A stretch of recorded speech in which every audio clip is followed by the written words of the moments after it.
नमस्कार दोस्तों। तो स्वागत है आप सबका आपके अपने सिखवाल ऑनलाइन हब पर। आज से हम ज्योग्राफी की एक नई कड़ी, एक नया अध्याय शुरू करने जा रहे हैं, जिसमें आपको राजस्थान ज्योग्राफी, जी हाँ, राजस्थान जो भूगोल है उसमें बेसिक टू हाई लेवल आपको सारे टॉपिक्स जो है कवर किए जाएंगे। ये श्रृंखला आपके आने वाले सभी एग्जाम्स के लिए रामबाण साबित होगी। मैंने देखा है कई बार राजस्थान ज्योग्राफी पढ़ते हुए बच्चे जो है कई से टॉपिक्स आते हैं जिसमें बच्चे असहज सा फील करते हैं। उसकी एक मैंने कमी कई जगह देखी है कि बच्चों को कई बार क्या होता है, मानचित्र की वास्तविक स्थिति का ज्ञान नहीं होता। दूसरा, उसकी आंकड़ों पर पकड़ नहीं होती है। इस सेशन में, इन क्लासों में जो आप यहां पढ़ेंगे उसमें सबसे बड़ी खास बात, हर टॉपिक को मानचित्र के द्वारा पढ़ाया जाएगा और दूसरा, जो भी डाटा है वो आपको शॉर्ट ट्रिक से समझाते हुए यहां पर दिए जाएंगे। तो राजस्थान भूगोल की जो क्लास होगी इसे आप ध्यान से पढ़ें, ध्यान से इसके पीडीएफ को डाउनलोड करते हुए इसके नोट्स बनाएं ताकि आप अपने हर सपने को साकार कर सकें। तो हम शुरू करते हैं राजस्थान का भूगोल। देखिए, जब मैं बात करता हूं एज ए सब्जेक्ट ज्योग्राफी की, ठीक है, एक विषय के रूप में भूगोल की, तो जो भूगोल जो है सबसे पहले विषय की हम बात करते हैं तो उससे जो भूगोल शब्द है, यानी कि जो ये ज्योग्राफी शब्द है, ठीक है, ये ग्रीक भाषा के, किस भाषा के? ग्रीक भाषा के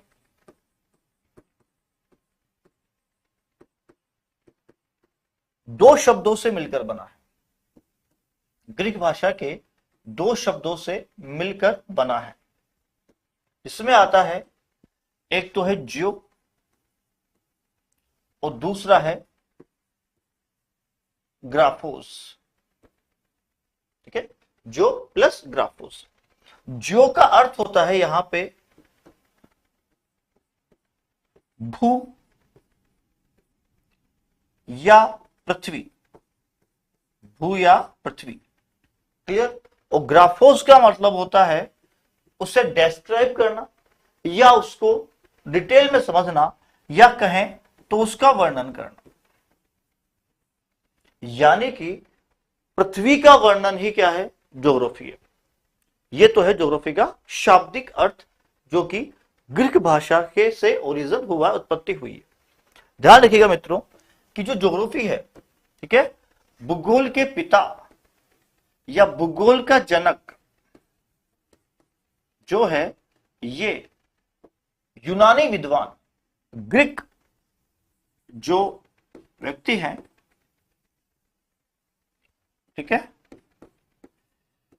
हेकेटियस, इन्हें माना जाता है। भूगोल का जनक जो है हेकेटियस को कहा जाता है। 11th एनसीईआरटी में जो आप ज्योग्राफी किताब पढ़ते हैं तो उसमें एक किताब दी हुई है आपको, फिजिकल ज्योग्राफी ऑफ, ठीक है, यानी कि भौतिक भूगोल। उसमें एक लाइन दी हुई है कि जो भूगोल शब्द है, ज्योग्राफी शब्द है, ये एज ए सब्जेक्ट सबसे पहले यूज किया है इरेटोस्थेनीज ने। किसने? इरेटोस्थेनीज, जो खुद एक ग्रीक विद्वान थे। तो अगर आपसे पूछा जाए कि भूगोल शब्द के जनक कौन है, भूगोल शब्द के पिता कौन है, तो वहां आप हेकेटियस शब्द का यूज ना करके वहां आप इरेटोस्थेनीज का शब्द का, व्यक्ति का यूज करेंगे, ठीक है। उनकी एक पुस्तक थी ज्योग्राफी का, इसमें सबसे पहले उन्होंने इस शब्द का यूज किया। तो भूगोल शब्द के जनक की बात करूं मैं, ध्यान रखिएगा, भूगोल शब्द का जनक, भूगोल शब्द के जनक, तो यह कहा जाता है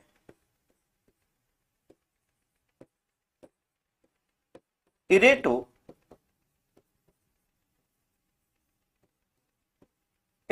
को। इसे कहा जाता है इरेटोस्थेनीज, ठीक है। इरेटोस्थेनीज ने अपनी पुस्तक, इनकी जो बुक है, उस बुक का नाम भी आप ध्यान रखिएगा। इनकी जो पुस्तक है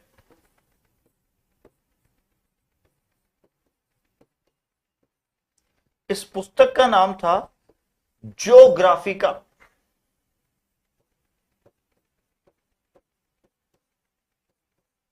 इससे कई जगह ज्योग्राफी या यूज किया गया है।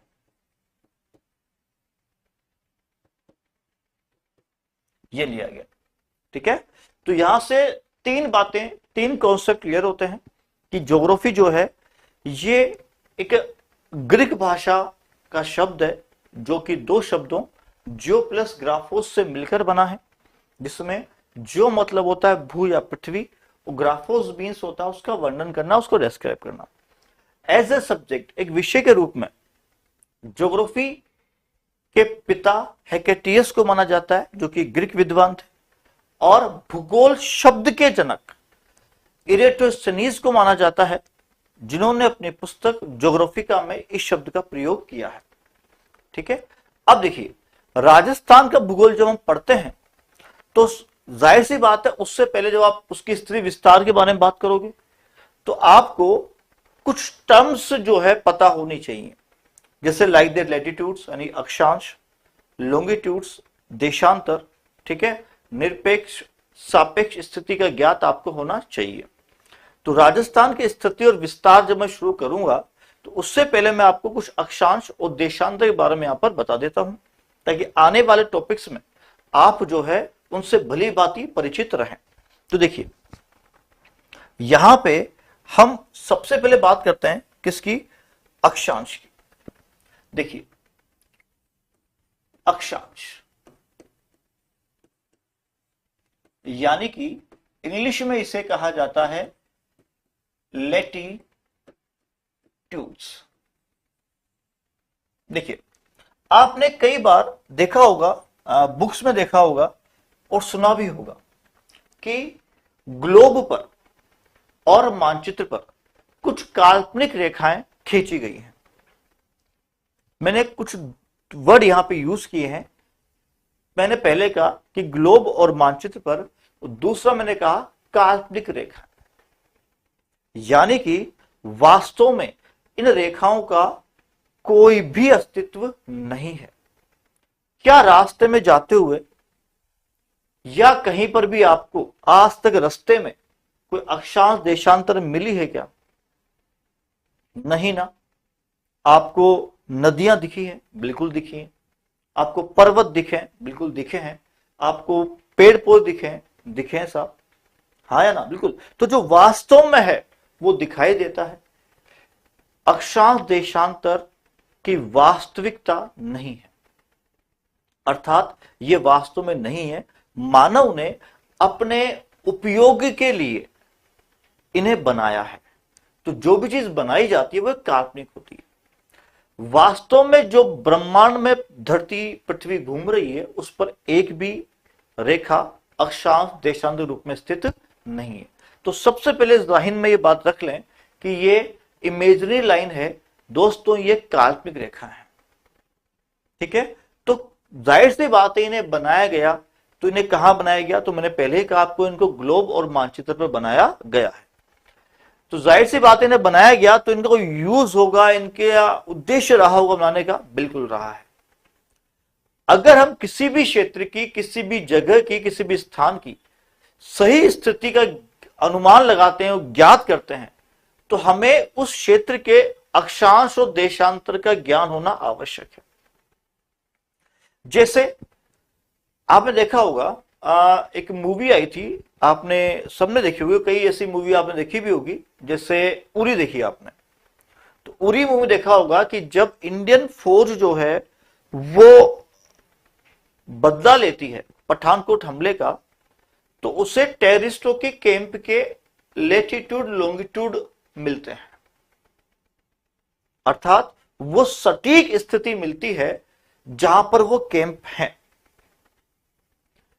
किसी भी स्थान की वास्तविक स्थिति यानी वर्ल्ड के मैप में वो कहां पर है, वो आपको अक्षांश देशांतर ही दे सकते हैं।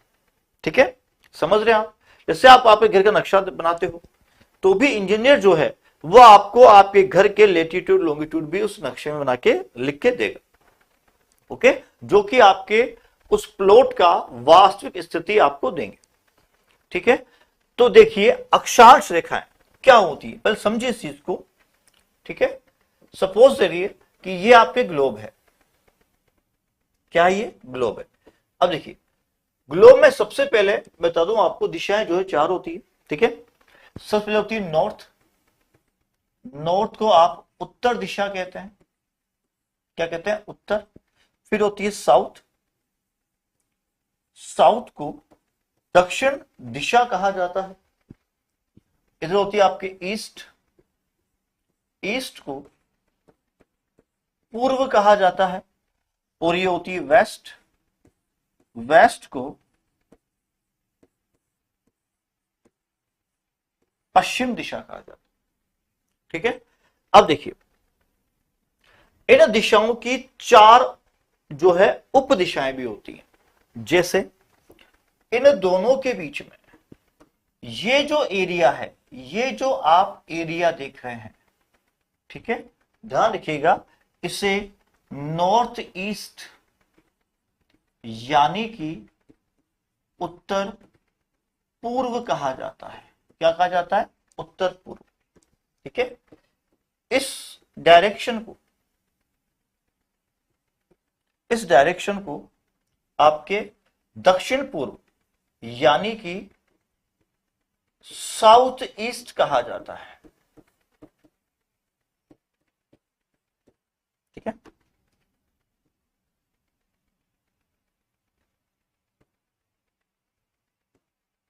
इस वाले डायरेक्शन को साउथ वेस्ट यानी कि दक्षिण पश्चिम कहा जाता है। और ये जो डायरेक्शन है इसे नॉर्थ वेस्ट या उत्तर पश्चिम जो है कहा जाता है। ठीक है, तो मेनली यही होता है। अब ध्यान रखिए अक्षांश रेखाएं, सबसे पहले मैंने कहा कि सर ये जो है ये क्या है, कि सर ये एक तो काल्पनिक रेखाएं हैं। क्या ये काल्पनिक रेखा है। ठीक है, दूसरा कहां खींची गई है, तो सर ये रेखा जो है ग्लोब व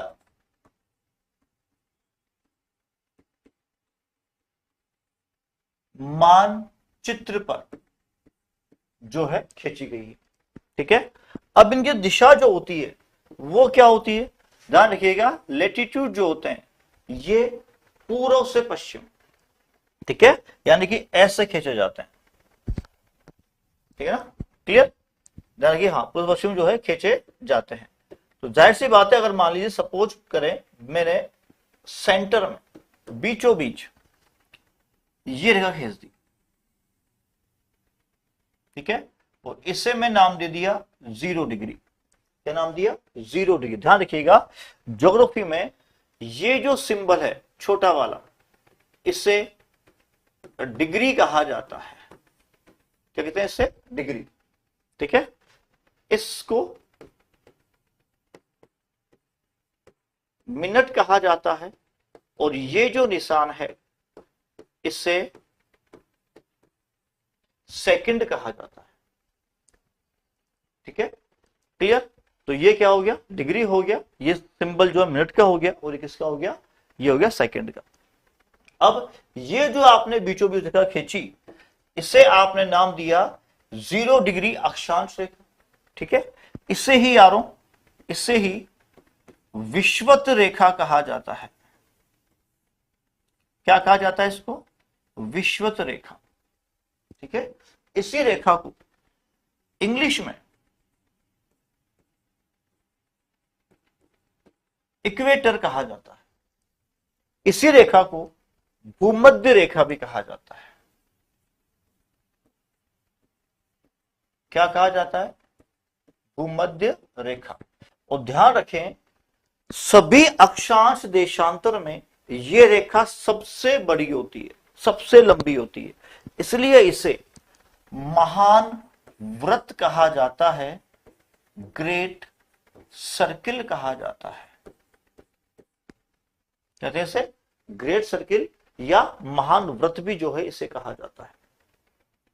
ठीक है, क्लियर। अब ऐसे करके जैसे ही हम आगे चलते हैं, रेखा को आगे बढ़ाते हैं, ठीक है भाई, तो जो नेक्स्ट रेखा होगी, जैसे मान ली मैंने यहां रेखा खींच दी, ठीक है, तो ये 1 डिग्री होगी, लेकिन ये दक्षिण में है, तो यहां हम क्या लिखेंगे 1 डिग्री साउथ। और यहां अगर हम ऊपर करेंगे इसको, ठीक है, तो ये क्या हो जाएगी, ये हो जाएगी आपके 1 डिग्री नॉर्थ। जैसे मान लीजिए यहां मैं एक लाइन खींचता हूं जो कि 23 डिग्री 30 मिनट साउथ पर है, वैसे ही यहां हम लाइन खींचते हैं जो कि 23 डिग्री 30 मिनट नॉर्थ पर है। ये नॉर्थ साउथ में क्या है कि जो विषुवत रेखा है, इसने क्या किया, इस पूरे वृत्त को 2 समान भागों में विभाजित कर दिया। आधा वृत्त उत्तर दिशा में है, आधा अर्धवृत्त दक्षिण दिशा में है। तो इसीलिए इस क्षेत्र को तो कहा गया उत्तरी गोलार्ध। क्या कहा गया इसे, उत्तरी गोलार्ध कहा गया। और इस क्षेत्र को क्या कहा गया, दक्षिणी गोलार्ध। यानी कि विषुवत वृत्त से या भूमध्य रेखा से ऊपर की ओर जो भी अक्षांश रेखाएं आएगी वो सब उत्तर की होगी, और जो नीचे आएंगी वो सब क्या होगी, वो सब दक्षिण की होगी। ठीक है यहां तक, ठीक है। तो ये हो गया उत्तरी गोलार्ध और ये हो गया दक्षिणी गोलार्ध। ऐसे ही ये जो 23.5 है, अब 23.5 को आप लोग चाहें तो 23 डिग्री 30 मिनट लिखें, या चाहें तो आप इसे इस प्रकार से भी लिख सकते हैं। ठीक है, मैंने यहां पर 30 क्यों लिखा, 50 क्यों नहीं, क्योंकि 1 मिनट में 60 सेकेंड होते हैं और 60 का आधा जो है 30 ही होता है। ठीक है, क्लियर। तो इसलिए ये 23.5 हो गया। इसे आप कर्क रेखा कहते हैं। क्या कहते हैं आप इसे, कर्क रेखा। ठीक है, ध्यान रखिएगा। और कर्क रेखा को इंग्लिश में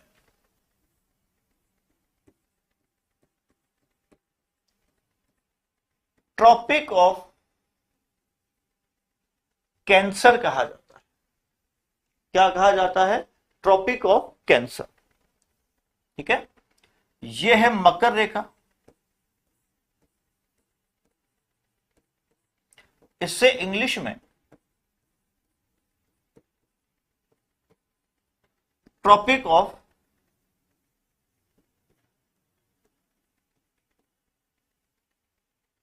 कैप्रिकॉर्न कहा जाता है। ठीक है, वैसे उसी प्रकार से यहां पे एक लाइन मान लीजिए, ये जो है 66.5 डिग्री नॉर्थ है, जिसे आर्कटिक वृत्त कहा जाता है। और उसी प्रकार से यहां पे 66.5 डिग्री साउथ है, जिससे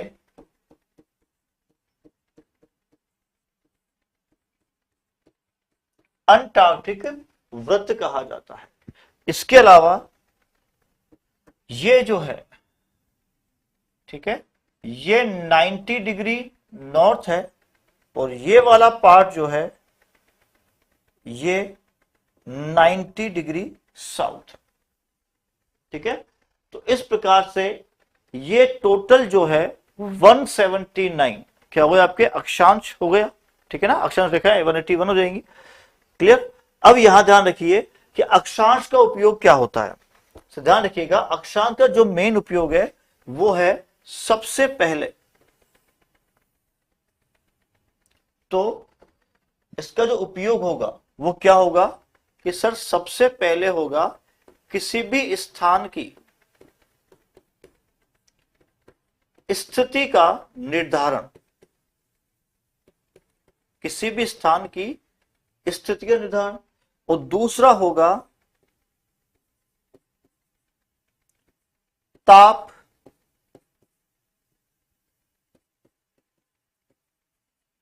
कटिबंध का निर्धारण। देखिए जो दो अक्षांश होते हैं, इन दो अक्षांशों के बीच के क्षेत्र को हिंदी में कटिबंध कहा जाता है और इंग्लिश में उसे जोन कहा जाता है। दो अक्षांशों के बीच का क्षेत्र है उसे जोन कहा जाता है इंग्लिश में, और हिंदी में उसे कटिबंध कहा जाता है। और सामान्यतया दो अक्षांशों के बीच में 111 किलोमीटर औसत दूरी होती है। कितनी होती है? 111 किलोमीटर की औसत दूरी होती है। ठीक है, तो अक्षांश जो होते हैं वो आप समझ ही गए हैं। ठीक है, अब यहां ध्यान रखिएगा कि जैसे जैसे आप भूमध्य रेखा से उत्तर की ओर जाओगे अक्षांश बढ़ेंगे, कहां तक? 90 तक। और जो जो दक्षिण की ओर जाओगे यहां भी अक्षांश बढ़ेंगे, कहां तक? 90 तक। बस अंतर यह है कि इधर जो होंगे वो नॉर्थ यानी उत्तरी अक्षांश होंगे, और जो नीचे होंगे वो क्या होंगे? वो दक्षिणी अक्षांश होंगे। ठीक है भाई, क्लियर हो गया यहां तक? चलिए, तो अक्षांश जो है वो सबसे पहले तो क्या है सर? काल्पनिक रेखा है जो कि ग्लोब और मानचित्र पर खींची गई है। भूमध्य रेखा जो है एक अक्षांश रेखा है, जिसे आप विषुवत रेखा या जिसे आप इंग्लिश में इक्वेटर कहते हैं। ये सभी अक्षांश देशांतर में सबसे लंबी होती है, इसलिए इसे ग्रेट सर्किल या महान वृत्त कहा जाता है। दो अक्षांशों के बीच में एवरेज डिस्टेंस 111 किलोमीटर होती है, और दो अक्षांश के बीच के क्षेत्र को जोन या कटिबंध कहा जाता है। इसके अलावा भूमध्य रेखा जो है, मैंने कहा सबसे बड़ा है, तो इससे आपने क्या नाम दे दिया? ग्रेट सर्किल दे दिया।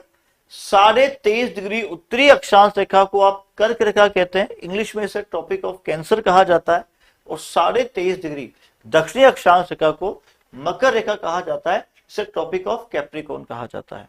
भूमध्य रेखा पूरी पृथ्वी को दो समान अर्धवृत्त में डिवाइड करती है, बांटती है। उत्तरी भाग को उत्तरी गोलार्ध और दक्षिणी भाग को दक्षिणी गोलार्ध जो है कहा जाता है। इसका एक बार स्क्रीनशॉट ले लीजिए आप। ठीक है, फिर हम चलते हैं देशांतर की ओर।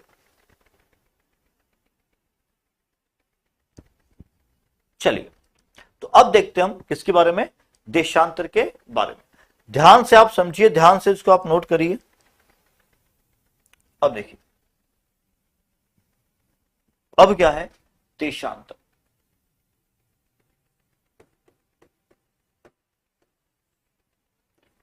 यानी कि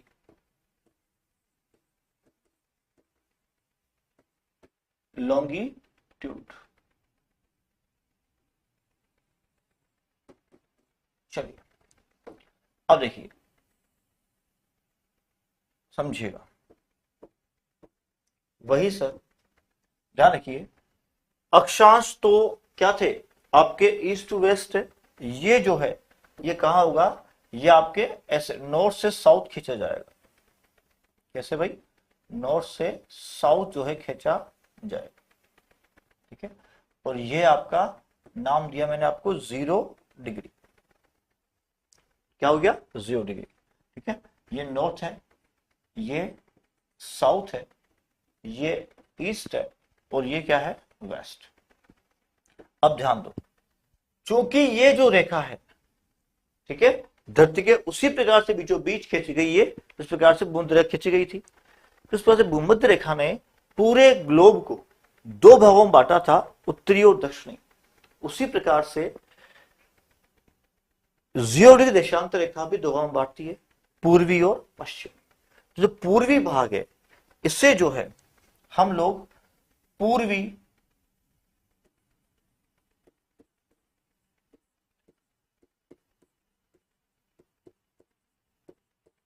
गोलार्ध कहते हैं, और इसीलिए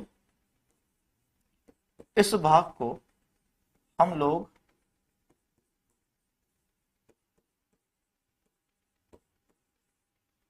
पश्चिमी गोलार्ध कहते हैं। पूर्वी गोलार्ध और पश्चिमी गोलार्ध जो इसे कहा जाता है। ठीक है भाई, क्लियर यहां तक?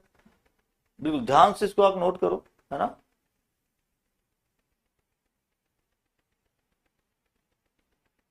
चलिए,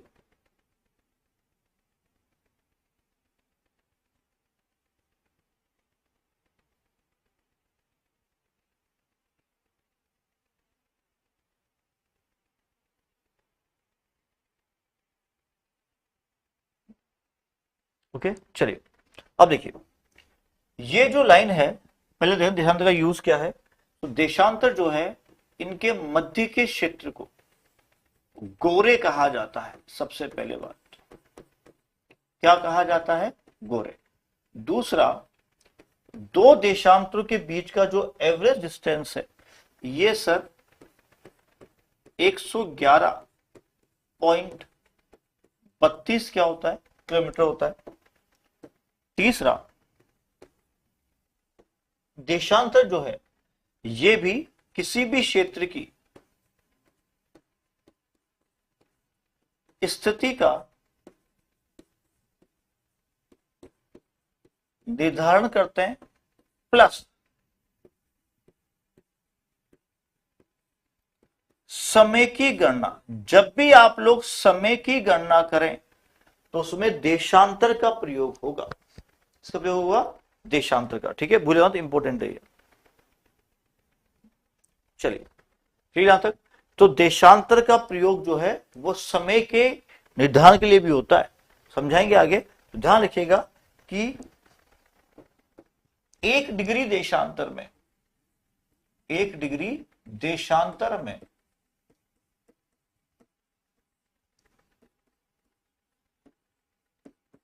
4 मिनट समय का अंतर होता है। कितने का? 4 मिनट का। ठीक है, तो मान लीजिए 30 डिग्री में कितने का होगा? 30 इंटू 4 बराबर 120 मिनट, या क्या होगा? 2 घंटे का अंतर होगा। ठीक है, इस प्रकार से देशांतरों से जो है समय की गणना की जाती है। अब ये जो रेखा है, ये रेखा आपके ब्रिटेन में लंदन के समीप से गुजरती है, ग्रीनविच की जगह से। इसलिए इसे जो है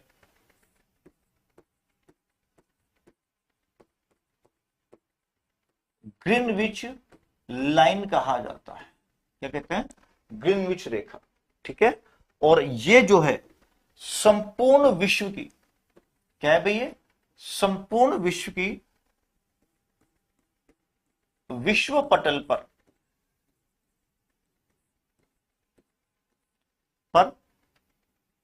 समय का निर्धारण इसी रेखा से होता है।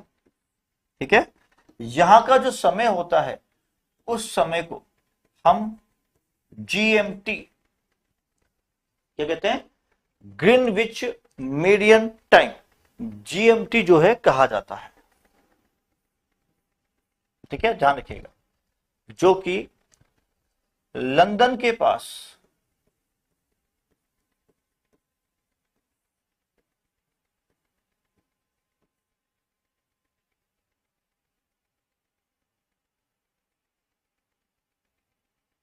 ठीक है से गुजरती है। अब देखिए, जैसे जैसे हम इसके पूर्व में जाएंगे,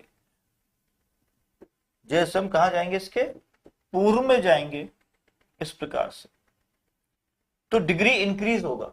जैसे यहां आएगा 1 डिग्री ईस्ट, और जो जो आप वेस्ट में जाओगे तो भी डिग्री इंक्रीज होगा।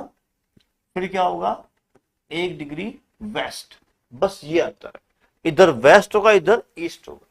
जो भी क्षेत्र ग्रीनविच के पूर्व में है, वहां से गुजरने वाला प्रत्येक देशांतर पूर्वी होगा, और जो भी इसके पश्चिम में है, वहां से गुजरने वाला प्रत्येक देशांतर जो है क्या होगा?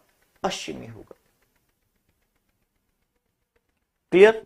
तो ये तो हो गया अक्षांश और देशांतर का अनुमान। देखिए मैं फिर कह रहा हूं, अक्षांश देशांतर जो है किसी भी क्षेत्र की स्थिति का निर्धारण करने के लिए आवश्यक होते हैं। दो अक्षांशों के बीच के क्षेत्र को कटिबंध कहा जाता है और दो देशांतों के बीच के क्षेत्र को गोरे कहा जाता है। अक्षांश का दूसरा उपयोग तापमान की गणना में सहायक भी है और देशांत का उपयोग जो है समय की गणना में क्या है, सहायक भी है। चलिए अब देखिए यहां पे मैं आपको दो वर्ड समझाता हूं, एक तो होता है निरपेक्ष स्थिति और दूसरा होता है सापेक्ष स्थिति। ध्यान रखिएगा, ठीक है। सबसे पहले हम देखते हैं कि सर निरपेक्ष क्या होता है। देखिए किसी भी क्षेत्र की स्थिति जो है दो प्रकार की होती है, एक तो होती है निरपेक्ष स्थिति, ठीक है, और दूसरी होती है सापेक्ष स्थिति। सापेक्ष स्थिति, ठीक है। अब देखिए निरपेक्ष स्थिति जो है ये तो उस क्षेत्र की क्या होती है, ग्लोबीय स्थिति होती है। क्या होती है, ग्लोब में, ठीक है, वो क्षेत्र कहां पर है। और सापेक्ष क्या होती है, ये सर किसी क्षेत्र से किसी अन्य क्षेत्र से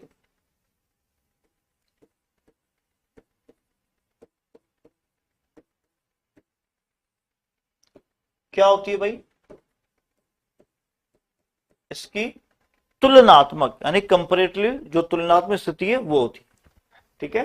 किसी मैप, मान लीजिए आप विश्व है, विश्व के मैप में आप देखें या भारत के मैप में आप देखें तो राजस्थान की स्थिति क्या है, राजस्थान की दिशा में, तो ये जो है ये क्या है, सापेक्ष स्थिति है। या एशिया के मानचित्र में राजस्थान किस दिशा में है, सापेक्ष, ठीक है। जैसे उदाहरण उदाहरण देखते हैं, उदाहरण जैसे यहां देखिए ये आपकी क्या है, ग्लोब है, ठीक है। और ग्लोब पर ये तो हो गया नॉर्थ और ये क्या हो गया, साउथ, ये हो गया आपके ईस्ट और ये क्या हो गया आपके वेस्ट, और यहां क्या है बीच में, भूमध्य रेखा, ठीक है। अब जो इंडिया है, भारत जो है वो भूमध्य रेखा से उत्तर की ओर, कहां पर है, उत्तर की ओर, यानी कि यहां पर,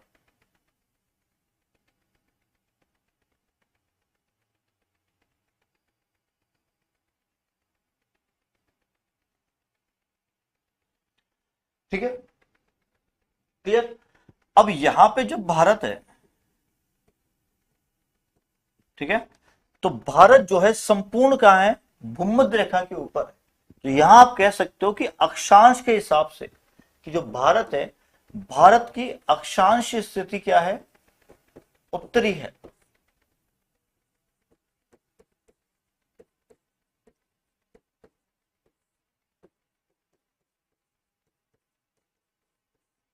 या नहीं है। और यहां पे क्या है, यहां पे सब ग्रीनविच रेखा है, ठीक है। तो भारत की देशांतरी स्थिति,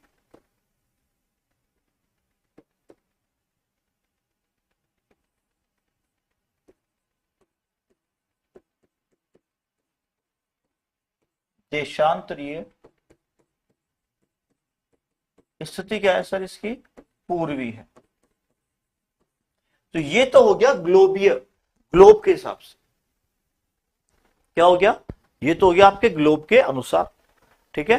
अब मैं सापेक्ष करता हूं, मान लीजिए हम वर्ल्ड का मैप देखते हैं, क्या देखते हैं हम, वर्ल्ड का मैप, ठीक है। थोड़ा सा यहां पर आपको डायग्राम बना देते, छोटा सा,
जस्ट अ मिनट।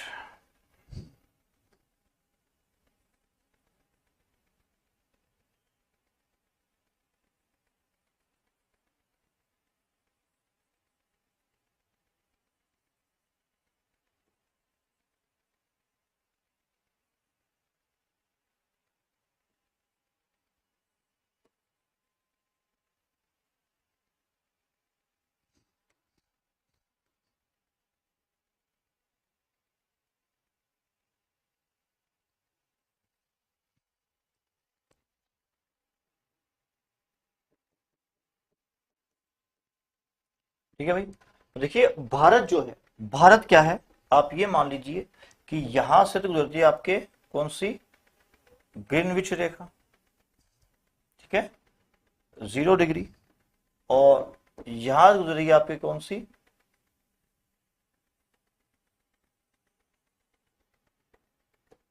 भूमध्य रेखा, ठीक है।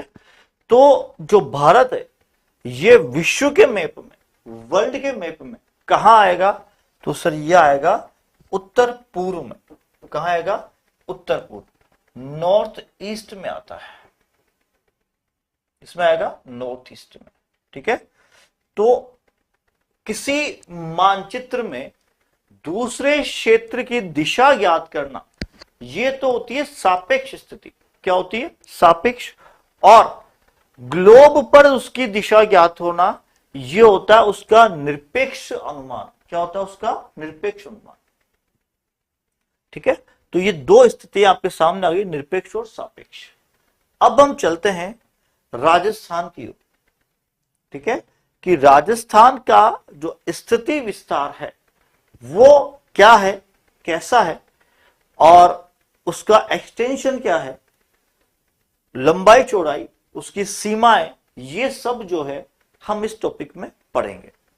तो जो टॉपिक है आपका, फर्स्ट टॉपिक जो आपका स्टार्ट होगा वो होगा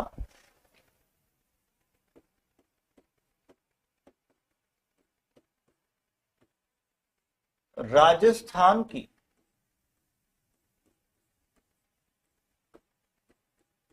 स्थिति व विस्तार, ठीक है, राजस्थान की स्थिति व विस्तार,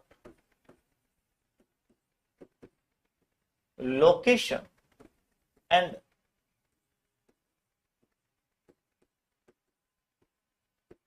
एक्सटेंशन ऑफ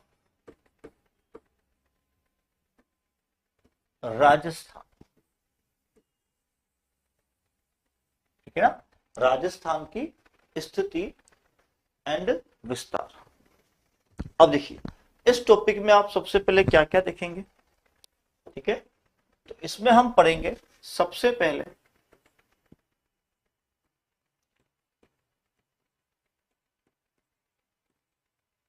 राजस्थान की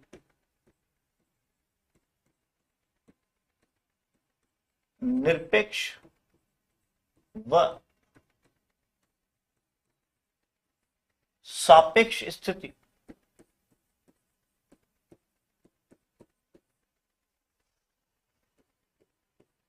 फिर हम पढ़ेंगे इसमें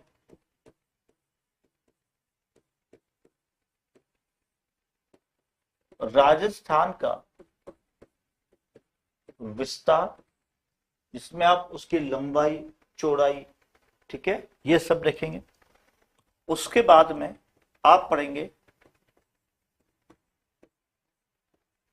कर्क रेखा व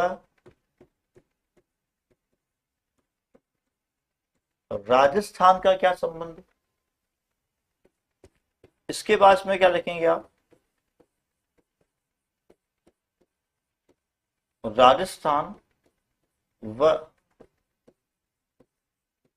समय कटिबंध या समय की गणना आप देखेंगे, ठीक है। इसके अलावा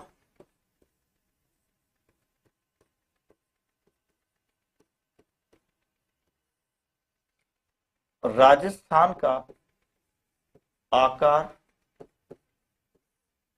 वो हम देखेंगे। फिर हम बात करेंगे राजस्थान की सीमाओं के बारे में। ठीक है, इसके बाद हम देखेंगे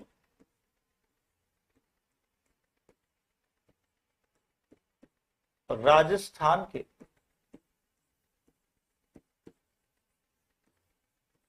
प्राचीन नाम। इसके अलावा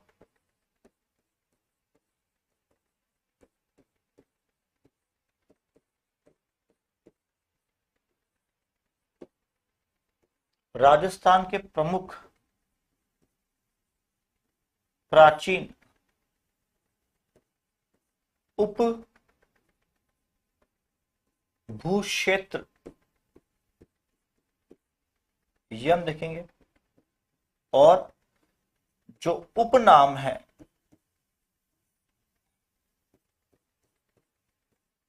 वर्तमान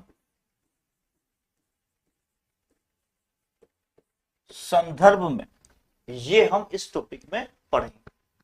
ठीक है, तो ये सारा जो है ये आपके इस टॉपिक में क्या है, समाहित होगा, पढ़ाया जाएगा। ठीक है भाई, ये आपका होगा राजस्थान की स्थिति और विस्तार के बारे में पूरा। अब देखिए, सबसे पहले अगर मैं इस टॉपिक को स्टार्ट करता हूं, ठीक है ना, तो इस टॉपिक में हम इस टॉपिक का थोड़ा सार यहां देखते हैं, उसके बाद स्टार्ट करेंगे। देखिए, निरपेक्ष व सापेक्ष दृष्टि में क्या आएगा कि ग्लोबीय स्थिति और विश्व के मानचित्र पर, एशिया के मानचित्र पर और भारत के मानचित्र पर राजस्थान की क्या स्थिति है। दूसरा, राजस्थान का विस्तार मतलब उसकी लंबाई, उसकी चौड़ाई, उसकी कोणीय स्थिति, समझ रहे हैं आप, कोणीय स्थिति, और उसका उत्तरी बिंदु, दक्षिणी बिंदु, पूर्वी बिंदु, पश्चिमी बिंदु, मध्य बिंदु। ठीक है, ये सब इसमें होगा। फिर कर्क रेखा और राजस्थान का क्या संबंध है, कर्क रेखा का प्रभाव राजस्थान पर क्या पड़ता है, ठीक है, वो हम यहां देखेंगे। नेक्स्ट, राजस्थान में समय कैसे गणना की जाती है, कहां सूर्योदय पहले होता है, नवीन जिलों के हिसाब से कहां सूर्यास्त बाद में होता है। ठीक है, फिर राजस्थान का आकार जो है हम यहां देखेंगे कि राजस्थान का जो मैप है उसके हिसाब से, और जो डिस्ट्रिक्ट्स बने हैं नए, उनके हिसाब से उन डिस्ट्रिक्ट का आकार कैसा है, राजस्थान की सीमा जो है उससे राजस्थान का आकार कैसा है, और राजस्थान के आकार वाले जिले कौन से हैं। फिर राजस्थान की सीमाओं को हम देखेंगे कि राजस्थान की सीमाएं जो कि स्थलीय सीमा है या जलीय सीमा, जल सीमा नहीं है तो स्थलीय सीमा कितनी है, और स्थलीय सीमा भी कितने प्रकार की है। ठीक है, फिर राजस्थान के प्राचीन नाम, जैसे आपने बसंतगढ़ शिलालेख पढ़ा है, जैसे आपने वाल्मीकि का स्टेटमेंट जो था पहले वो पढ़ा है। ठीक है, अन्य विदेशी यात्रियों ने राजस्थान को जो नाम दिए वो हम यहां देखेंगे। ठीक है, रियासतों में क्या क्या नाम थे इसके वो देखेंगे। फिर प्रमुख प्राचीन भू क्षेत्र जो थे पहले, किस क्षेत्र को क्या क्या कहा जाता था, जनपद काल में क्या क्या नाम किस क्षेत्र का था वो देखेंगे, और वर्तमान में किस किस क्षेत्र को किस नाम से जाना जाता है, ये सारा इस टॉपिक में आपको बताएंगे, जो कि आपका आने वाली नेक्स्ट क्लास में जो है होगा। तो मिलते हैं अगली क्लास में इस टॉपिक के स्टार्ट के साथ। धन्यवाद, जय हिंद, जय भारत।